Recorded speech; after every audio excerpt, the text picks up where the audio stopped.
পৃথিবীর মানুষ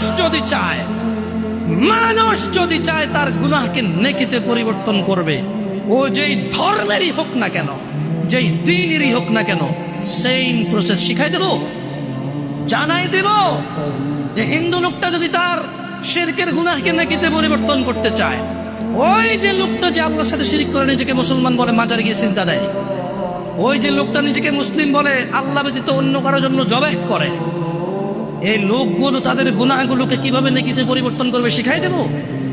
ইল্লা মান তাব, এ হলো মানুষ, এ হলো কি মানুষ, ওর ধর্ম যেটাই হোক। সে বলল যে, সে কি বলল, সে প্রথমে আল্লাহর দিকে আসলো, এসে বলল যে আল্লাহ আমি অন্যায় করেছি। এবার অন্যায় যদি আল্লাহর শিরক হয় তাহলে বলবো যে শিরক করেছি অন্যায়, যদি জানা হয় তাহলে বলবো জানা করেছি অন্যায়, মদ হলে বলবে মদ করেছি অন্যায়। বুঝলেন কথা? আল্লাহর কাছে এসে বলবে আল্লাহ শিরক করতাম আর করবো না, মদ খেতাম আর খাবো না, জানা করতাম আর করবো না, এই ধরনের যে কোনো অন্যায় বলবে যে আল্লাহ এটা আর করবো না। তো আল্লাহ বলছে ইল্লা মান তাব, যেটা অন্যায় অপরাধ যেটাই হোক সেই অপরাধ থেকে সে কি করলো, ফিরে আসলো। ওয়া আমানা, এবং আল্লাহর প্রতি দৃঢ় ঈমান আনলো। কি আনলো? আচ্ছা, কোন হিন্দু যদি ঈমান আনে সে কি হিন্দু থাকে? খ্রিস্টান ঈমান আনলে খ্রিস্টান থাকে?